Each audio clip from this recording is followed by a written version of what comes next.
Hi అండి, welcome back to my channel. ఈరోజు ఒక మంచి హెల్తీయెస్ట్ రెసిపీతో అయితే మీ ముందుకు వచ్చాను. రెసిపీ ఏంటంటే జొన్న రవ్వ కిచిడి అండి. చాలామంది వెయిట్ లాస్ అవ్వడానికి చాలా ట్రయల్స్ చేస్తూనే ఉంటారు, కానీ ఇదైతే వెయిట్ లాస్ అవ్వడానికి చాలా పర్ఫెక్ట్గా సెట్ అయిపోతుంది. సో ఇది ఎలా తయారు చేసుకోవాలో చూసేద్దామండి. ఇది నేను ఇక్కడ కుక్కర్లో ప్రిపేర్ చేస్తున్నానండి. మీరు కావాలంటే నార్మల్ గిన్నెలో కూడా ప్రిపేర్ చేసుకోవచ్చు. 1 కప్ జొన్న రవ్వను తీసుకొని ఒక 2-3 టైమ్స్ అయితే ఫ్రెష్గా వాష్ చేసుకోవాలి. 1 కప్పు రవ్వకి 3 కప్స్ వాటర్ అయితే నేను ఇక్కడ యాడ్ చేస్తున్నాను.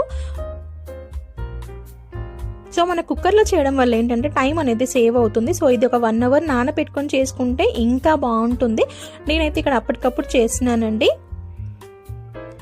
సో ఇలా మనం కుక్కర్ విజిల్ పెట్టేసుకొని 3 విజిల్స్ అయితే మీడియం ఫ్లేమ్లో పెట్టుకోవాలండి స్టవ్ ఎప్పుడు, ఎందుకంటే తొందరగా మాడిపోతుంది అనమాట. అందుకని చెప్పేసి స్టవ్ మీడియం ఫ్లేమ్లో పెట్టుకొని 3 విజిల్స్ తర్వాత